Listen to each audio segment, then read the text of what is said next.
예, 안녕하십니까. 지금부터 214차 현명에서의 바이오 창업 성장 이야기, 바이오 아카데미를 시작하도록 하겠습니다. 여러분 잘 계셨습니까? 오늘은 요즘 우리나라의 기술이 훌륭한 기업들이 글로벌로 기술 이전을 해들어가는 케이스들이 굉장히 늘어나고, 거기에 따라서 기술 이전 모델이 하나 형성이 되는 것 같아요. 잘 아시겠지만 이제 ABL 바이오라든가 리가캠 바이오라든가 알테오젠, 특히 알테오젠 등등이 굉장히 글로벌로 크게 진출을 하면서 기업 가치를 크게 올리고 있는 상황을 봅니다. 그래서 오늘은 그런 공부를 좀 할까 합니다. 빅파마들이 어떤 부분에서 어떤 필요성을 느끼는지, 그런 부분을 찾아서 뭘 여러분들이 준비를 하시고 해야 여러분들의 기업 가치, 기술 이전 확산을 할 수 있는지에 대한 공부를 할까 합니다. 오늘 이 분야의 전문가를 모시고 하도록 하겠습니다. 강의 제목은 해외 진출 동향 빅파마의 딜 트렌드를 중심으로 할 겁니다. 오늘 말씀해 주실 분은 바이오 마케팅 랩의 최민정 대표님이 되십니다. 최민정 대표님은 노바티스의 상무이사님을 하셨고, 지금 바이오 마케팅 랩 이런 업무를 하시면서 기업을 운영을 하고 계십니다. 예, 최 대표님 안녕하십니까? 네, 안녕하세요. 좋은 정보 부탁합니다. 네, 감사합니다. 오늘 제가 말씀드릴 내용은 해외 진출을 많이 계획하고 계실 텐데요. 그 과정에서 굉장히 지금 현재 개발하고 있는 기술을 좋은 가격에 판매하고 싶으실 겁니다. 그래서 수출을 하고 싶으실 텐데, 그렇게 그 좋은 가격에 그 사줄 회사는 어떤 생각을 하고 있을까라는 부분이 될 것 같고요. 그래서 빅파마가 어떤 식으로 딜을 하고 있고, 그리고 이들이 지금 현재 어떤 상황에 처해 있는지 중심으로, 우리가 적을 알면 백전백승이라고 하잖아요. 나도 알고 적을 알면 백전백승인데, 그런 부분에서 약간의 팁이 되는 그런 내용이 될 것 같습니다. 자, 일단 먼저 오늘 말씀드릴 내용은, 첫 번째는 이제 글로벌 빅파마들이 지금 현재 어떤 것들을 고민하고 있는지, 그래서 인더스트리에 대한 내용을 잠깐 살펴볼 거고요. 그리고 나서 그들이 처한 챌린지, 어떤 위기 상황이고, 그리고 외부로 눈을 돌릴 수밖에 없는 기술 수출에 대해서 결국 그들이 외부로 눈을 돌린다는 얘기는 외부 수출을 하고자 하는 우리 기업으로서는 기회가 될 수 있을 것 같고요. 그리고 이런 오픈 이노베이션이라고 하죠. 그래서 다른 기술 수출에 성공한 회사들에 대해서 제가 말씀을 드릴 거고요. 그리고 어떻게 준비해야 될지에 대해서 간단하게 언급하는 시간을 가지도록 하겠습니다. 일단 전 세계 의약품 시장은 매년 5에서 8%씩 성장을 해왔고요. 그리고 이 그래프에서 보시면 아시겠지만 2014년도에 1조 달러 정도 했던 시장이 2028년도에 2조 달러를 넘는 걸로 지금 보실 수가 있어요. 그래서 불과 한 10년에서 15년 사이에 전 세계 의약품 시장은 2배 이상 성장하고 있습니다. 그리고 실제로도 앞으로도 고령화나 그리고 인간의 그 수명 주기가 늘어남에 따라서 의약품에 대한 수요는 계속해서 늘어날 거라고 생각하고 있고 예측이 되고 있습니다. 그래서 이렇게 계속해서 성장하고 있다는 이런 의미는, 한편으로는 우리가 바이오 파마 기업들에게 굉장히 큰 기회 요인이 될 것 같습니다. 그러면 이 구성에서 어떤 나라들이 주로 많은 성장을 보여주고 있는지에 대해서 잠깐 살펴볼 텐데요. 부동의 1위는 미국입니다. 예전부터 미국은 항상 제약 시장에서 가장 큰 규모를 보여줬는데요. 이 부분이 한편으로는 우리나라 수많은 제약 바이오 기업들이 미국 시장에 진출해야 되겠다라고 생각하게 만드는 그런 동인이 되는 것 같습니다. 근데 좀 재밌는 트렌드는 뭐냐면, 미국이 2018년만 해도 전체 시장에서 차지하는 비중이 약 30% 정도 됐어요. 3분의 1 정도 됐었는데, 지금 이 사이즈가 점점, 그죠? 그래서 2029년도의 에스티메이션을 보시면은 전체 시장에서 차지하는 비중이 약 25%, 4분의 1 정도로 시장은 증가하고 있지만 비중은 조금씩 감소하고 있는 걸 보실 수가 있습니다. 그래서 그러면 어느 국가가 앞으로 계속 더 많은 비중을 차지하게 될 것인가 라는 부분에서 보시면, 성장률을 보시면 중국이 가장 높습니다. 그래서 중국이 그 2018년의 사이즈보다 2029년이 2배 이상 성장하는 걸 보실 수가 있습니다.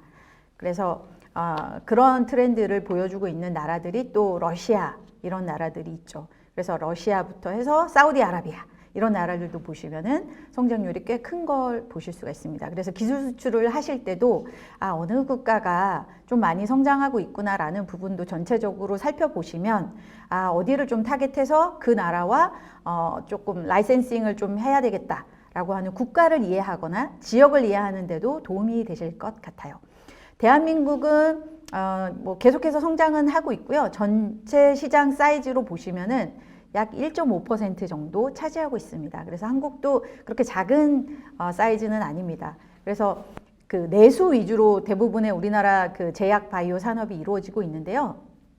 우리가 글로벌로 눈을 돌려야 되는 이유 중에 하나가 이제 이런 부분이다라고 이해해 주시면 좋을 것 같아요. 그래서 99%의 시장은 한국 밖에 있다라는 부분이 아마 오늘 이 자리를 마련한 아마 원인이 되지 않을까 싶습니다. 그래서 글로벌 시장으로 눈을 돌려야 우리 기술의 가치가 굉장히 올라갈 거다. 100배 이상 성장하는 이유이기도 합니다. 자, 그래 지금 현재 제가 아까 말씀드렸다시피 빅파마가 굉장히 그 챌린지를 겪고 있다라고 말씀을 드렸는데요. 가장 유명한 약 중에 하나죠. 최근에 이제 키투루다라는 약을 이제 모르는 분은 없으실 거예요. 그래서 실제로 약 250억 달러 정도 하는 약물인데 매년 그렇게 팔고 있는데 판매가 이루어지고 있는데요. 이 약이 이제 LOE라고 하죠. 특허 만료가 불과 3년밖에 남지 않았습니다. 3, 4년 남았는데 실제로 이 약물이 지금 머크사로서 MSD라고 하죠. 그 머크앤컨데 우리는 한국에서는 MSD라고 부르는데 이 MSD사의 굉장히 큰 챌린지입니다. 그래서 그런 부분에 있어서 뒤에서 제가 말씀을 드릴 텐데 머크가 지금 현재 R&D에 있어서 가장 비용을 많이 쓰는 회사 중에 하나입니다. 그 이유가 키투루다의 특허 만료로 인해서 이 키투루다의 그 후속을 어떤 제품으로 대체할 것인가 라는 부분이 지금 머크는 가장 큰 고민입니다. 그래서 머크가 굉장히 M&A도 하고 기술도 굉장히 많이 도입을 하는 그런 회사 중에 하나입니다. 그리고 이제 두 번째로 지금 가장 큰 시장이 180억 달러를 판매하고 있는 엘리퀴스라고 하는 약제인데요. 지금 그 항혈전제인데 이런 약제가 엘리퀴스 이 밑에 보시면은 바이엘사의 자렐토라고 하는 약제가 다 항혈전 치료제입니다. 그래서 이런 약제들이 지금 특허 만료를 앞두고 있어요. 심혈관계 질환 관련된 약물이죠. 그래서 지금 파이자는 계속해서 언급이 될 텐데 임렌스, 그쵸? 프리베나. 그래서 파이자가 지금 굉장히 많은 약제들이 지금 특허 만료를 앞두고 있어요. 그래서 이 회사도 만만치 않게 기술 도입이나 M&A를 많이 하고 있는 회사입니다. 그래서 이 글로벌 빅파마들의 블록버스터가 특허가 만료됨에 따라서 그 다음 후속 파이프라인에 대한 고민을 안 할 수밖에 없고요. 할 수밖에 없는 상황이고요. 그리고 그 고민을 할 때 아무래도 좀 뭔가 앞으로 기술이 프라미싱 하겠다라고 하는 기술보다는 당장 빠지는 250억 달러라고 하는 엄청나게 큰 매출을 메꾸려면 아무래도 성공 가능성이 굉장히 높은 약제를 선호할 수밖에 없겠죠. 그래서 그런 회사들을 찾게 됩니다. 그래서 뭐 지금 임상을 어느 정도는 하고 있는 그런 약제들이거나 그런 회사들을 좀 M&A를 통해서 사고 있는 트렌드를 보여주고 있습니다. 그리고 두 번째는 뭐냐면 또 이들이 처하고 있는 챌린지 중에 두 번째는 지금 특허가 끝나지 않아도 특허가 끝나서도 힘든데 그리고 거기에다 추가로 미국 내에서 메디케어라고 하는 그런 약가 메디케어에서는 일종의 그런 보험 시스템인데요. 그래서 메디케어 보험 시스템에 들어온 약제들의 가격을 정부에서 그 전까지는 시장의 원리에 놔뒀습니다. 그래서 더 낮은 제품이 나와서 자연스럽게 대체하거나 이런 부분들로 그냥 시장의 어떤 그런 시장의 원리를 따랐다고 하면 이제는 정부가 좀 강제적으로 가격을 인하시키는 그런 태도로 지금 미국이 변화되고 있습니다. 그래서 결국은 이렇게 변화가 되면 미국 시장이 아까 제가 말씀드렸다시피 전 세계 의약품 시장의 25%에서 30%를 차지한다고 말씀드렸잖아요. 그래서 그 정도의 매출을 보여주고 있는 국가에서 이런 변화는 제약사 입장에서는 굉장히 큰 챌린지입니다. 그래서 제가 뒤에도 잠깐 언급을 드릴 텐데 엘리키스 같은 경우에는 한국에서는 한 알에 한 1,500원 정도 합니다. 근데 미국은 가격이 10배 이상 높습니다.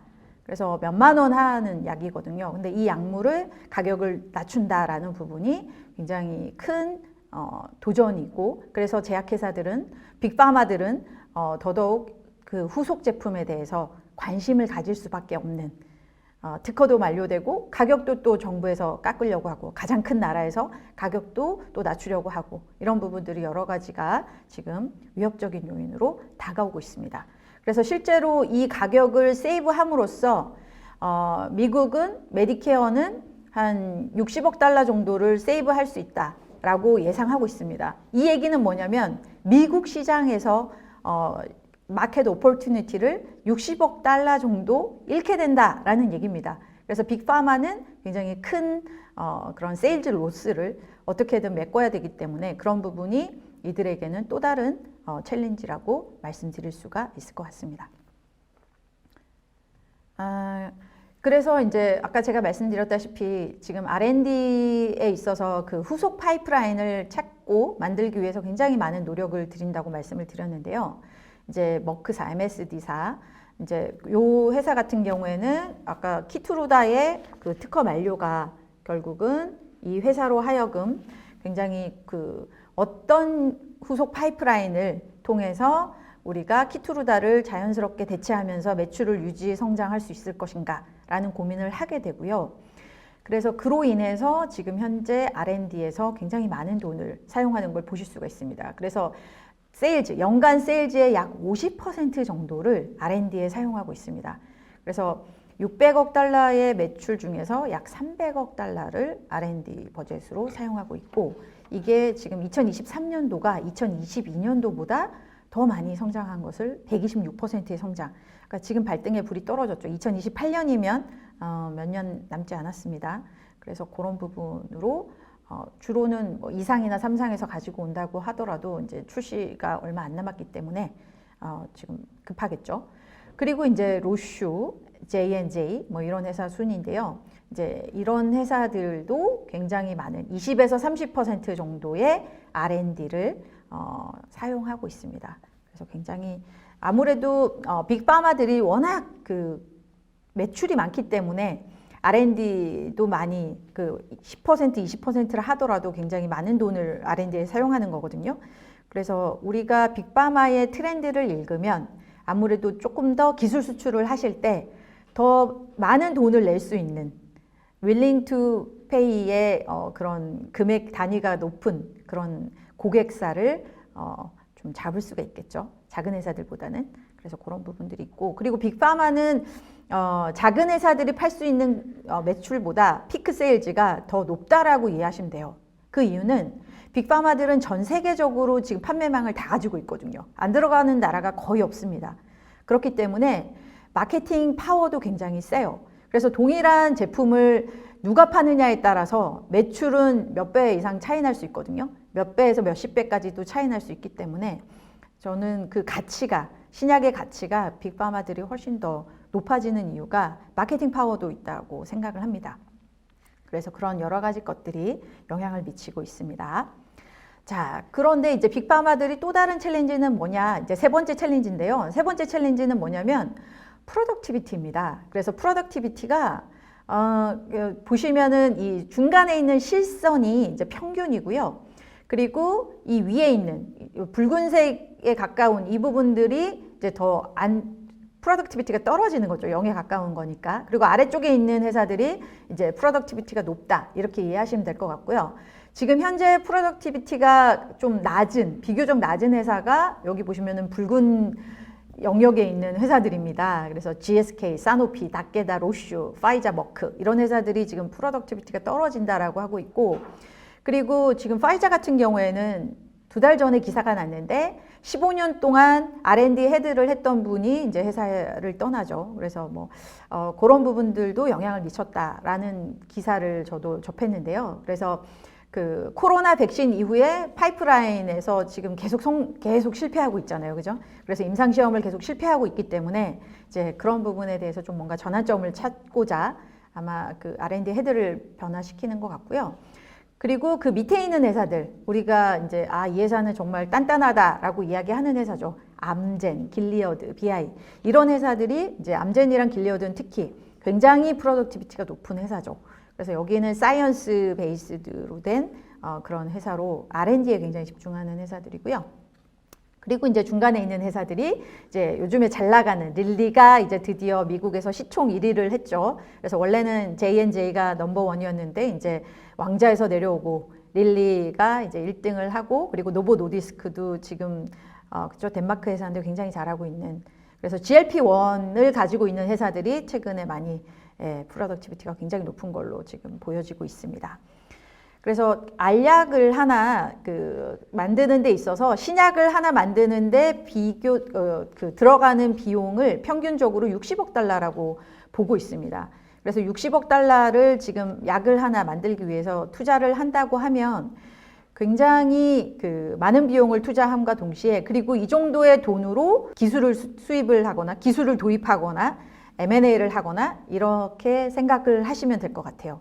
그래서 프로덕티비티가 낮은 회사들은 주로는 M&A나 혹은 기술 도입을 통해서 이런 부정적인 네거티브한 프로덕티비티를 마이너스를 플러스로 만들려는 노력을 하는 회사들입니다. 그래서 여러분들이 또 살펴보실 때 그 회사의 R&D가 돈은 많이 쓰는데 프로덕티비티가 떨어진다. 최근에 임상 연구가 실패하는 회사가 많다. 실패하는 경우가 많다라고 하면 이 회사는 분명히 아웃사이드를 볼 수밖에 없습니다. 그래서 이런 회사들을 눈여겨보시면 여러분의 포텐셜 클라이언트가 될 가능성이 굉장히 높겠죠. 그래서 그렇게 이해하시면 될 것 같고요. 자, 그래서 빅파마가 이제 이런 여러 가지 챌린지를 좀 극복하기 위해서 하고 있는 게 이제 그 기술 도입 혹은 M&A인데요. 그래서 이건 IQVIA 자료인데 지금 현재 최근에 2023년에 가장 많은 딜이 이루어졌던 경우는 보시면은 한 31개의 딜을 20억 달러 이상의 31개의 딜을 분석을 했고요. 그랬을 때 약 55%의 딜 금액이 거의 1,000억 달러가 온콜로지 쪽에서 이루어졌다라고 이해하시면 될 것 같고요. 그러면 온콜로지에서 이루어졌는데 좀 보시면 아시겠지만 약 70에서 80% 정도 700억에서 800억 달러 정도가 ADC라고 하는 ADC라고 하는 약제에서 이루어졌다라는 걸 보실 수가 있어요. 그래서 파이자가 시젠을 인수했고요.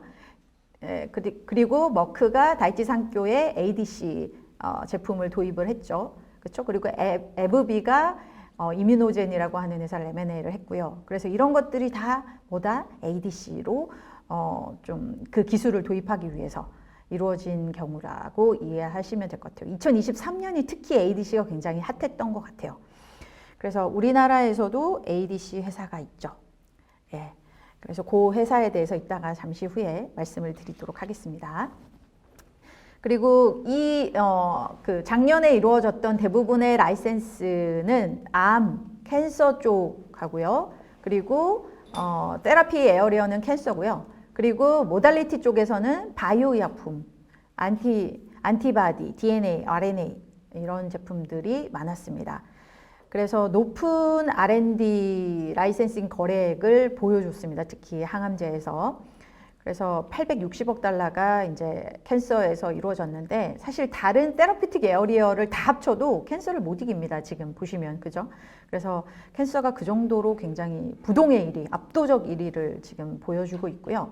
그래서 여러분들이 지금 사업을 하고 계신 분들은 이미 정해지셨겠지만 어떤 분야에서 할까라고 생각을 하고 계시다면, 고민을 하고 계시다면 캔서도 굉장히 좋은 대안이 될 수 있을 것 같아서 그런 부분들을 같이 고민해 보시면 좋을 것 같아요. 이제 그리고 바이오 의약품이 굉장히 크게 모델리티 쪽에서는 큰 압도적인 1위를 보여주고 있습니다.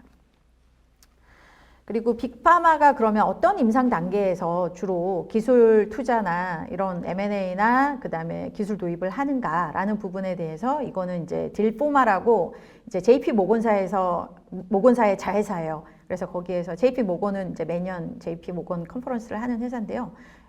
그 회사의 자회사에서 분석한 자료고요. 이걸 보시면은 가장 많은 딜이 이루어졌던 임상 단계는 2상이라고 이해하시면 돼요. 그럼 왜 2상인가? 그렇죠? 그래서 3상으로 넘어가면 이때는 거의 제품이 완성 단계이기 때문에 금액이 굉장히 커집니다. 그래서 이 모든 이 금액을 다 감당이 안 되기 때문에 지역을 나눠서 사요. 주로 중국 판권을 산다던가 어디 유럽 판권을 산다던가 이런 동아시아 판권을 산다던가 이런 식으로 쪼개서 판매가 이루어지기 때문에 딜의 규모가 평균적으로 이렇게 이제 작아지게 되는 거고요. 이상 정도면은 그래도 전 세계 판권을 살 수 있죠. 그죠? 그래서 이상이 성공 확률은 가장 높으면서 임상 단계 중에서 비교적 높으면서 그러면서 그래도 살만한 그렇죠? 그래서 이상이 가장 지금은 금액이 크고 회사들 입장에서는 불확실성이 비교적 낮다. 이렇게 이해하시면 될 것 같아요. 그래서 지금 아까 말씀드렸다시피 굉장히 그런 블록버스터들의 특허 만료를 앞두고 있기 때문에 지금 투자해서 R&D 프로덕티비티도 떨어지고 있잖아요. 그래서 그런 걸 고민을 했을 때 될지 안 될지 모르는 제품보다 거의 이거는 될 수밖에 없다라고 생각하는 제품을 살 수밖에 없는 거죠. 그래서 그 건수가 늘어나기보다는 건수는 줄어들더라도 한 건당 유닛당 어떤 그런 기술 계약 금액은 거래액은 커진다라고 이해하시면 될 것 같아요. 그래서 이런 트렌드를 보여주고 있고요. 네. 그러면 당연히 성공 가능성이 높기 때문에 업프론트라고 하죠. 선지급금의 금액도 커지게 됩니다.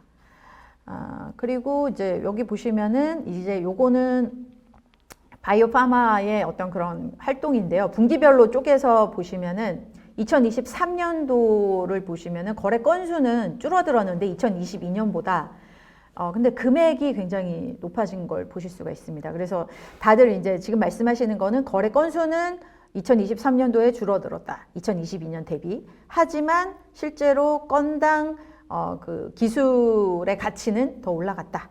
이렇게 많이들 판단하고 있고요. 실제로도 그런 모습을 보여주고 있습니다. 제가 이제 오늘 조금 말씀드릴 회사는 이제 레고캠 바이오, 리가캠이라고 이름이 바뀌었죠. 레고사랑 이제 또 아마 분쟁 때문에 이름을 바꾸신 것 같고요. 근데 저는 이제 레고캠 바이오라고 일단은 말씀을 드릴게요. 지금 국내 제약 바이오 기업의 수출 규모를 쭉 보면 가장 많은 비용을 받은 회사가 건당 레고캠 바이오 회사고요. 이게 작년도 12월에 얀센에 기술 수출을 했고 그리고 그 금액이 17억 달러였습니다. 그래서 단일건으로는 가장 한국 국내에서 역사상 가장 높은 금액이고요. 그리고 성급금으로 업프론트라고 하죠. 업프론트로 1억 불을 받았습니다.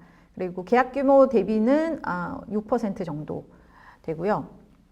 그리고 계약 규모 대비 성급금의 비중이 55%인 회사가 있었는데 이 회사는 이제 오름 테라피틱이라고 하는 회사고요. 이 회사는 이제 파이프라인을 아예 매각했기 때문에 비교적 성급금, 업프론트의 비중이 굉장히 높은 걸로 그렇게 이해가 되고 있습니다. 그래서 레고캠 작년에 좀 좋은 소식이 많았어요. 1조 이상 기술 수출이 꽤 있었는데 레고캠, 종근당, 유한, ABL 바이오 뭐 이런 회사들이 1조 이상의 기술 수출을 이루어서 굉장히 좋은 그런 소식을 들려줬습니다. 그래서 주로 이제 연말에 겨울에 많이들 그런 기술 수출이 이루어졌습니다. 자, 그리고 이제 레고캠을 조금 더 살펴보면 2006년도에 이제 그 회사가 만들어진 회사예요. 그래서 2006년도에 만들어져서 지금까지 약 한 20년 좀 안 되죠. 한 18년 정도 된 회사인데 이제 처음에 이 회사가 만들어지고 나서는 주로 많이 신경을 썼던 게 이제 파란색이 특허인데요.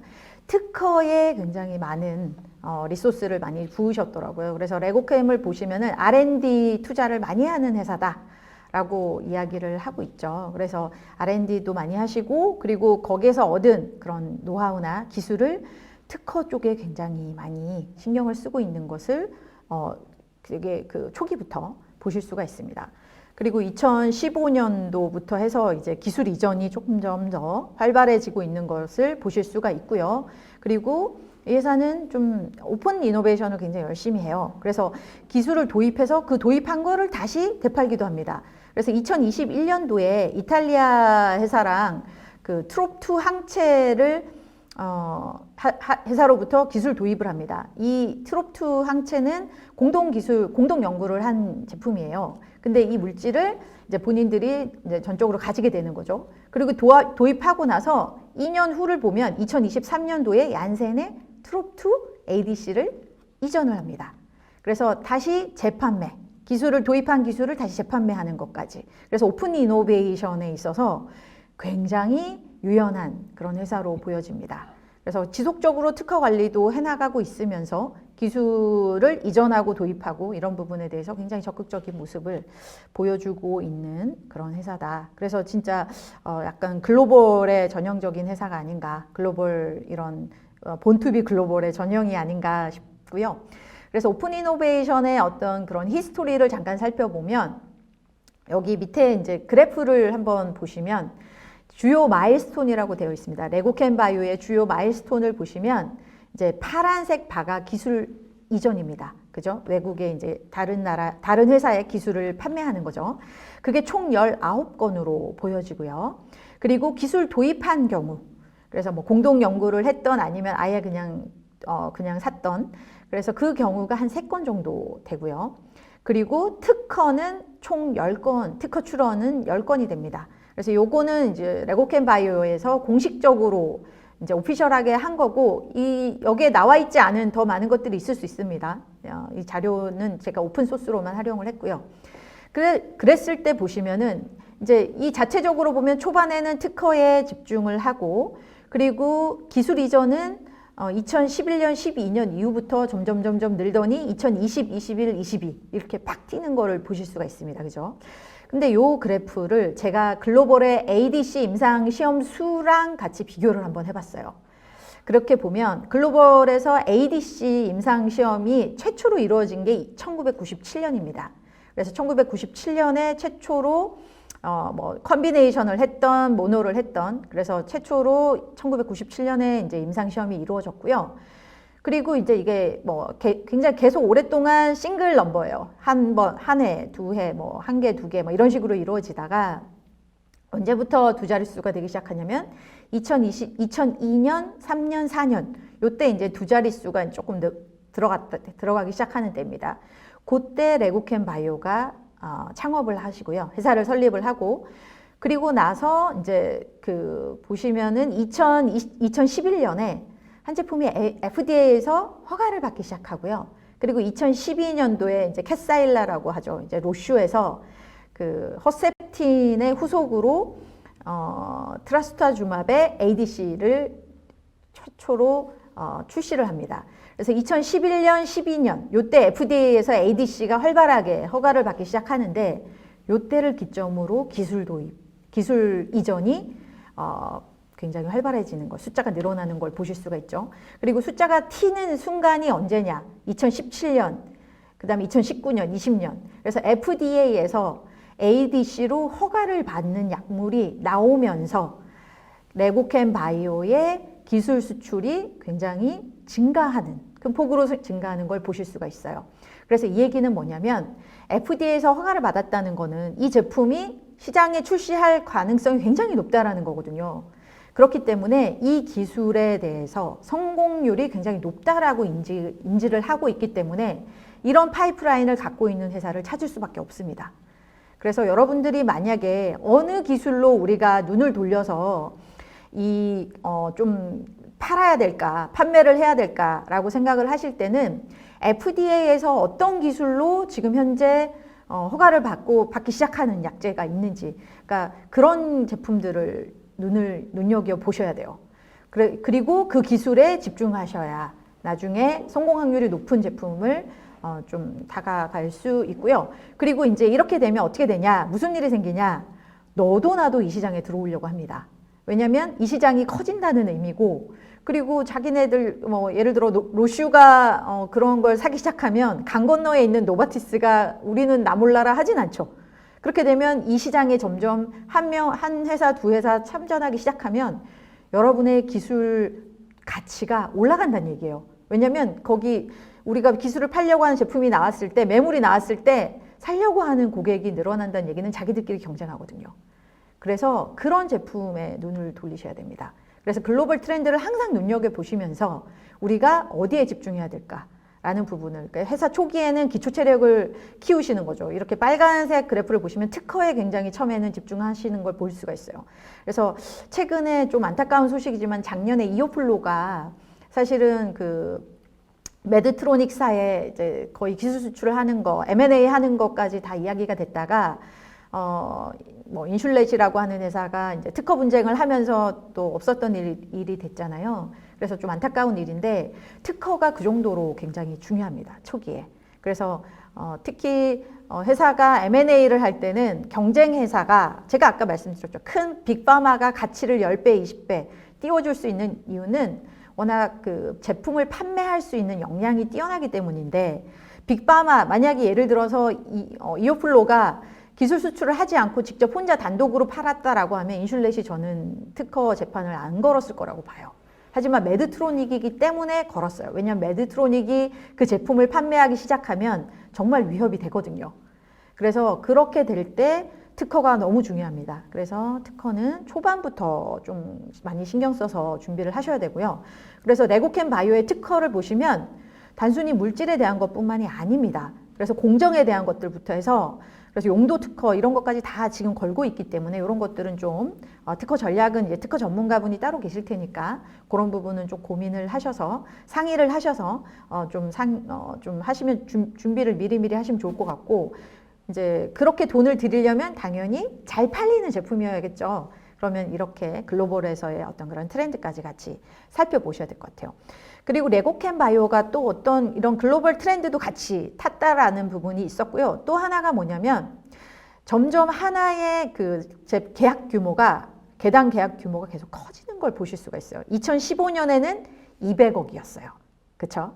근데 2023년 약 한 10년 후죠. 한 10년 후에 가치는 2조까지 올라갑니다. 그죠? 2배, 10배가 아니죠. 이 정도면 100배죠, 100배. 그래서 이 정도로 올라가는데 그렇게 될 수밖에 없었던 이유는 레고캠에서도 지금 이제 기사를 찾아보시면 뭐가 있냐면 그 전에는 자기는 그 제품을 어떤 그런 초기 단계, 임상 초기 단계의 물건을 계속 줬다고 하면, 물질을 줬다고 하면 이제는 스스로 어느 정도는 입증을 하고 판매를 하기 시작해요. 그럼 성공 확률이 올라가기 때문에 가격 가치가 올라갑니다. 그래서 만약에 이제 뭐 개발부터 해서 다 너희가 해. 포수는 그렇게 했어요. 그래서 포순이 임상 일상부터 해서 다 모든 R&D, 그러니까 개발까지 다 하는 조건으로 되게 헐값에 넘겼는데 그걸 보면 아 우리가 조금만 더 해도 높여서 팔 수 있거든요. 아까 제가 말씀드렸죠. 그 이탈리아 회사한테 기술 도입한 거는 한 500억 정도에 샀어요. 근데 얀센에 이렇게 2조에 팔잖아요. 트롭2. 그죠? 그래서 이런 식으로 가치를 굉장히 몇 배, 몇십 배 이렇게 올릴 수 있기 때문에 이제 그런 부분에 대해서 레고캠도 요즘에는 주의를 기울이는 것 같아요. 기사를 보면 우리가 좀 더 기술의 가치를 올리고 나서 그때 좀 비싸게 팔겠다라고 생각을 하시는 것 같더라고요. 그래서 우리가 어느 정도 초반에는 좀 뭔가 불확실성이 크기 때문에 아마 좀 이렇게 이제 200억 이렇게 400억 이렇게 파셨을 수 있지만 이제 후기에는 자신감이 생기면서 점점 가격이 올라가는 걸 보실 수가 있어요. 그래서 여러분들도 이제 계약 규모가 지속적으로 증가할 수 있게끔 그런 식으로 전략을 짜셔야 돼요. 임상 플랜을 짜셔야 되는 거죠. 그래서 초반에는 이제 돈이 없으니까 임상비를 이제 만들기 위해서라도 이렇게 물질을 파실 수밖에 없겠지만 그게 점점 더 쌓이면서는 이제 자체적으로 어느 정도는 임상을 해서 물건을 파셔야 더 비싸게 팔 수 있고요. 그리고 글로벌 트렌드가 이렇게 시너지가 되면 더 많은 비싼 가격에 조 단위로 판매를 할 수 있는 경우가 생기는 거죠. 그래서 이런 것들을 좀 벤치마크 하시면 좋을 것 같습니다. 자, 그래서 조금 이제 정리를 좀 하자면 국내사에서 이제 성공한 경우가 이제 레고캠 바이오는 ADC 기술로 플랫폼 기술을 이용해서 지금 판매가 이루어지고 있고요. 그리고 총 합이 13건의 기술 수출을 했는데 총 합이 약 8조 7천억, 한 9조 정도 되는 규모로 기술 수출을 했습니다. 그리고 지금 계속해서 후보 물질에 이제 IND 신청을 하고 그다음에 계속해서 R&D를 하면서 좀 더 자체적으로 만들어서 그리고 판매까지 하겠다라고 하는 비전을 가지고 이제 오리온사가 이제 M&A를 했죠. 그래서 이제는 아마 글로벌 ADC 회사가 한국에서도 나오지 않을까라는 생각을 하고 있습니다. 그래서 무엇보다 가장 중요한 거는 일단 효과가 뛰어나야 됩니다. 그래서 ADC 약제가 항암제가 굉장히 뛰어난 효과를 보여주고 있는 거는 뭐 많이들 사례가 있었죠. 그래서 뭐 N02 유방암에서 뭐 아스코에서 몇 년 전에 발표하고 굉장히 그 암세포를 OS를 굉장히 높여주는 제품으로 돼서 이제 한국에서도 빨리 도입이 됐는데 효과가 더 좋다라는 부분이 있습니다. 그래서 일단은 뛰어난 효과가 가장 중요한 것 같고요. 그다음에 두 번째는 기술 개발이 엔트리 배리어가 높아야 됩니다. 그래서 누구나 만들 수 있고 누구나 따라하기 쉬운 제품보다는 좀 어렵고 복잡해서 독자적인 기술을 갖고 있을 수 있는 그런 부분이어야 이제 고가로 희소성이 좀 어느 정도는 보장이 될 수 있기 때문에 이런 부분이 또 중요하다라고 말씀드릴 수가 있습니다. 그 다음에 이제 세 번째는 굉장히 임상에서의 확실한 밸리데이션이 중요합니다. 그래서 그냥 우리가 이렇게 할 수 있어요 라고 어떤 가능성만 보여주는 부분이 아니잖아요. 앞서서 말씀드렸지만 기술 수출을 할 때 프리클리니컬이나 일상보다는 이상이 굉장히 많은 걸 보실 수가 있었죠. 그런 식으로 뭔가 가능성보다는 될 수 있을 것 같은, 그래서 팔 수 있을 것 같은 성공 가능성이 높은 기술 위주로, 그래서 FDA에서 허가받는 그 테크놀로지가, 그 모달리티가 FDA에서 허가를 받았다라는 부분이 또 되게 중요한 부분이에요. 그래서 이제 확신을 줄 수 있는 성공 가능성이 높다라는 부분을 많이 어필을 해야 성공할 수 있다라는 부분을 말씀드릴 수가 있을 것 같고요. 그리고 이제 잠깐 이제 언급하자면 그 글로벌 빅파마들은 이제 자기네들이 눈여겨보고 있는 타겟이나 이제 모달리티가 있습니다. 그래서 그런 부분에서 자기가 눈여겨보고 있는 회사 중에 하나가 되려면 굉장히 그 임상이나 이런 데이터 이런 부분들을 좀 많이 퍼블리케이션을 많이 하셔야 되고요. 그리고 학회나 이런 데서 좀 많은 부분들을 보여줄 수 있어야 되고, 그래서 결국은 유효성이 어느 정도는 있다라는 부분들을 좀 계속적으로 하나씩 축적을 하셔야 그런 회사들이 좀 더 관심을 가지고 살펴보는 회사가 될 수 있습니다. 그래서 그런 부분들을 같이 동시에 고민하시면 좋을 것 같습니다. 자, 그래서 조금 이제 마무리장이 될 것 같은데요. 여기 보시면은 만약에 여러분들이 이제 제가 앞서서 말씀드렸지만 한국은 전 세계 제약 시장에서 글로벌 파마 시장에서 1%밖에 안 됩니다. 99%는 글로벌이기 때문에 어쩔 수 없이 여러분들은 눈을 해외로 돌릴 수밖에 없는 상황이고요. 그래서 해외로 만약에 눈을 돌린다고 하면 초기부터 해외 진출을 염두에 둔 특허, 그죠? 임상 전략, 그리고 오픈 이노베이션, 그런 부분들을 고려를 하셔야 되고요. 그리고 앞서서 보시면은 이제 전 세계적으로 ADC 기술도 중간중간에 FDA에서 허가를 받으면서 그 기술 도입이 굉장히 많이 늘어난 걸 보실 수가 있었잖아요. 그래서 그런 부분에 대해서 선제적으로 그들의 니즈를 파악해서 적극적으로 접근을 하셔야 돼요. 그래서 계속해서 그들에게 어필할 수 있는 그런 부분들을 보여주셔야 되고요. 그리고 이제 기술을 도입하고 재라이센싱 하는 경우처럼 좀 그런 스마트한 것도 필요한 것 같아요. 꼭 우리가 100% 다 우리 손으로 만들어서 팔겠다 이렇게 생각하시지 않아도 될 것 같아요. 왜냐하면 유한의 렉나자도 본인들이 한 게 아니라 기술 도입한 거를 다시 재라이센스해서 지금 이렇게 성공한 거잖아요. 그죠? 그래서 그런 식으로 성공하는 케이스를 조금 더 시야를 넓게 가져서 넓은 시야에서 바라보면 충분히 좋은 제품을 도입해서 조금 가공해서 다시 재라이센싱을 할 수 있는 그런 기회는 있습니다. 그래서 그런 부분들을 고민하시면 좋을 것 같고요. 그리고 이제 마지막으로 우리의 가치, 아까 200억에서 2조까지 성장하는 데 있어서의 어떤 여정을 보셨잖아요. 그래서 어떻게 하면 제품 가치를 더 올릴 수 있을까? 동일한 제품인데 어떨 때는 200억이었는데 어떨 때는 2조잖아요. 그래서 몇 배, 몇십 배를 키울 수 있는 방법에 대해서도 고민을 하셔서 그런 부분들을 좀 스마트하게 가져가시면 좋을 것 같습니다. 여기까지가 제가 준비한 내용이고요. 혹시 관련해서 네, 네, 네, 감사합니다. 네. 지금 이제 아까 전에 그 글로벌 그 블록버스터들이 특허 만료 시기도 한번 정리해서 말씀하셨고요. 네네. 그래서 아마 글로벌 빅파마들도 라이센스 인을 해서 활용해야 될 그런 필요성 같은 것들이 많이 제기되는 것 같아요. 네네.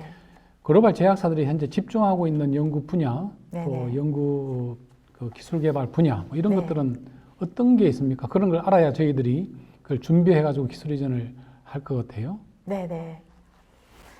지금 빅파마들이 좀 관심 있는 분야가 일단 압도적으로는 캔서인 것 같고요. 그리고 그런 부분에 있어서도 굉장히 많은 기술 거래가 이루어지고 있고, 그리고 FDA에서 가장 허가를 많이 받고 있는 신약들도 대부분은 암과 관련된 제품인 것 같습니다. 그래서 이 부분에서의 어떤 그런 기회 요인들이 가장 지금 현재로서는 커 보이고요. 그리고 두 번째가 이제 카디오하고 뉴로사이언스입니다. 그 두 번째는 뉴럴로지 쪽이고 신경계 쪽이고요. 그리고는 이제 카디오 메타볼릭 쪽이 이제 큰 관심을 가지는 것 같습니다. 그래서 카디오 메타볼릭 쪽으로는 지금 현재 여기서는 언급되진 않지만 GLP-1에 대한 관심은 굉장히 크고 그쪽 시장의 향후 포텐셜이 가장 크다라고 ADC보다 10배 정도 더 크게 그렇게 지금 이야기가 되고 있고요. 그래서 그런 부분에 대해서도 굉장히 관심을 많이 가지고 있는 걸로 보여집니다. 그래서 한국 기업들 중에서도 뉴로사이언스 쪽으로 관심 가지고 계속 R&D 하고 있는 회사들은 있는 걸로 알고 있습니다. 네, 네. 네. 그 기술 수출을 준비하는 기업들 경우에 네. 글로벌 제약사들이 기대하는 그 핵심 기준 같은 게 있을 거예요. 그게 네네. 미터 시켜야 이제 기술 이전이 될 텐데 네네. 그 핵심 기준을 좀 다시 한번 정리해 주시죠. 네. 일단 그 핵심 기준은 무엇보다 제일 중요한 게 일단 치료 효과인 것 같아요. 그래서 치료 효과고 기존의 제품보다 얼마나 암이기 때문에 결국은 암에서 중요한 거는 환자의 생존율이라던가 아니면 얼마나 암세포만 타겟해서 죽이고 정상세포에 가장 그 부작용이 적은가라는 부분이 중요하기 때문에 그런 치료 효과를 얼마나 보여주고 있는지 그게 굉장히 중요할 것 같고요. 그다음에 두 번째는 남들이 따라하기 힘든 그런 엔트리 배리어를 가지고 있어야 되는 것 같아요. 진입하기가 어려운 기술을 가지고 있어야지 다른 그 큰 빅파마들 같은 경우에는 웬만한 기술력은 다 가지고 있지만 실제로 그렇다고 해서 좀 엔트리 배리어가 높거나 굉장히 독자적인 기술력을 가지고 있지는 않아요. 그래서 그런 부분에 있어서 굉장히 타겟해서 니치라고 보여질지라도 그런 부분에서의 독자적인 기술력을 가지고 있는 거는 굉장히 중요한 것 같아요. 그래서 ADC가 실제로 1996년에 임상이 한두 케이스밖에 없다가 지금 현재는 굉장히 많은 임상을 하고 있는 이유도 처음에는 이게 굉장히 니치에서 시작을 했거든요. 한두 케이스로 시작을 했다가 굉장히 지금 폭발적으로 지금 증가를 했는데 이제 그런 부분들이 좀 시간은 걸리지만 가지고 있으면 한 10년, 15년 정도 많이들 고려하고 이 시장에서 준비하고 계시잖아요. 그래서 독자적인 기술력이 굉장히 중요한 것 같습니다. 네. 네. 지금 ADC 말씀을 하셨는데 네네. 그 리가켄 바이오가 굉장히 지금 선두로 잘 치고 나가고 있고 네네. 그다음에 뭐 알테오젠 ABL도 이제 ADC 접목시켜 가지고 지금 네. 제품 개발하고 있지 않습니까? 네네. 이 세 개 회사 말고 이제 많은 기업들도 ADC에 염두를 두고 있는데 네네. 지금 상황에서 계속 투자를 해가지고 ADC 쪽을 치고 나가도 시장이 있을까요? 어떻습니까? 너무 늦습니까? 아니면은 지금이라도 집중을 해야 됩니까? ADC 쪽으로 지금 만약에 이제 나온다고 하면 지금 있는 ADC 기술보다는 뭔가가 좀 달라야겠죠. 왜냐하면 지금도 ADC에서도 계속해서 기술력이 계속 업그레이드 되고 있거든요. 네. 그래서 효과가 더 뛰어나면서 지금보다 부작용이 더 적은, 그리고 지금 현재 ADC도 부작용이 있어요. 그래서 그런 부분들이 개선이 된다라고 하면 저는 굉장히 좋은 기술력으로 인정을 받을 수 있을 것 같고, 만약에 이제 막 시작한다고 하시면 조금 다른 쪽을 눈을 돌려도 좋을 것 같다는 생각은 들어요. 왜냐하면 지금 어떤 네. 분야입니까? 다른 쪽을 눈을 돌린다고 하면 예를 들어서 제가 볼 때는 지금 GLP-1 기술이 앞으로 훨씬 더 시장이 크거든요. 그래서 그 시장은 지금 170조 달러라고 지금 예상을 하고 있어요. 그래서 그 정도로 굉장히 큰 시장이기 때문에 GLP-1은 굉장히 좋은 그런 향후 커질 시장은 틀림없고요. 왜냐하면 GLP-1으로 인해서 노보 노디스크나 릴리가 지금 시가총액 1위를 하는 이유도 GLP-1이라고 하는 강력한 약품을 갖고 있기 때문이고, 그리고 지금 GLP-1에 그 화이자가 계속 뛰어들어서 R&D를 계속 실패했어요. 그래서 지금 R&D 헤드가 또 바뀌는 그런 불상사가 생겼는데 그런 부분을 염두를 해보면 지금 좀 가장 큰 가려운 부분은 저는 GLP-1 기술력이라고 생각합니다. 최근 글로벌 제약사들이 그 성공적으로 상용화한 신약이라든가 기술 개발 사례 네. 이런 것들이 어떤 게 있습니까? 그것이 우리 기업들한테 어떤 시사점이 있습니까? 지금 글로벌 회사들의 그런 성공 신약 같은 경우는 지금 현재 보시면은 지금 그 특허 만료가 되고 있는 이런 약제들이 결국은 10년, 20년 전에는 굉장히 엄청난 약제다라고 생각을 하면서 성장을 해온 제품들이거든요. 그래서 이런 블록버스터가 결국은 굉장히 이 회사들에게 성공한 그런 약제들이었고요.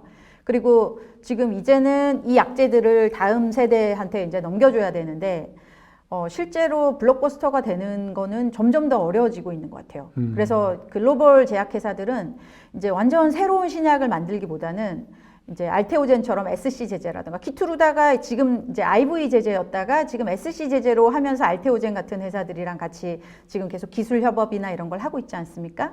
그래서 그런 부분들이 지금 현재는 조금 트렌드인 것 같아요. 왜냐하면 지금 앞으로 2, 3년 후에 특허가 만료되는 제품이 너무 많습니다.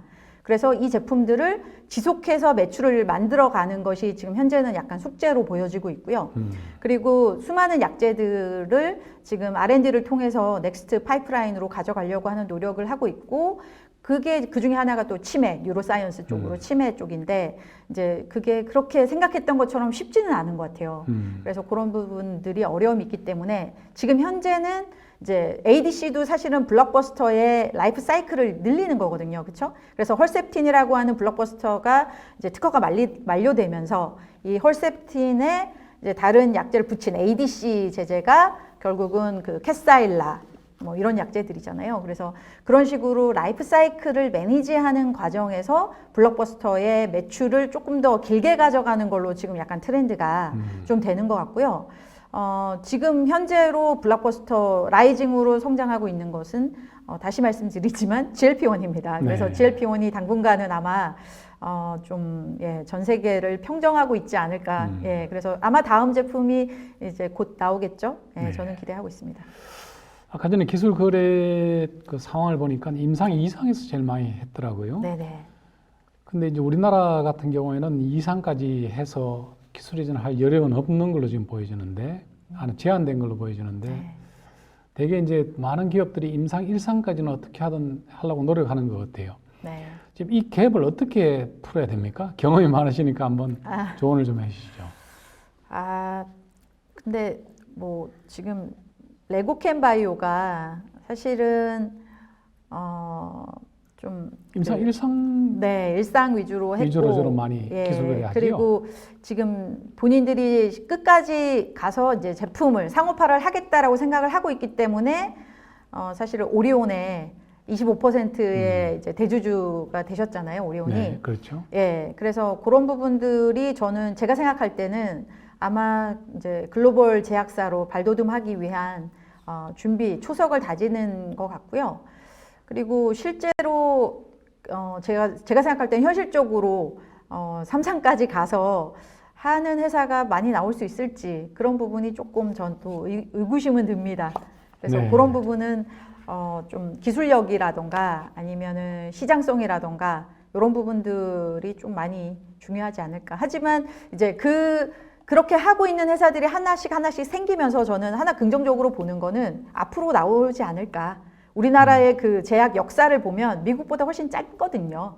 그래서 저는 지금 이제 우리가 태동하고 막 이제 글로벌에서 이제 모습을 보이고 있는 상황이기 때문에 이런 부분들이 조금 시간이 지나면서 우리나라에서도 글로벌 제약사가 하나씩 나오지 않을까 라고 기대를 합니다. 그래서 삼성 바이오도 이제는 ADC에 있어서 기술을 좀 가지고 본인들이 신약 개발도 하겠다라고 이야기하고 있잖아요. 네. 그래서 삼성이나 뭐 이런 대기업을 데리고 있는 회사들은 저는 조금 더 이게 좀 이렇게 얘기하면 그렇지만 제약은 저는 쩐의 전쟁인 것 같아요.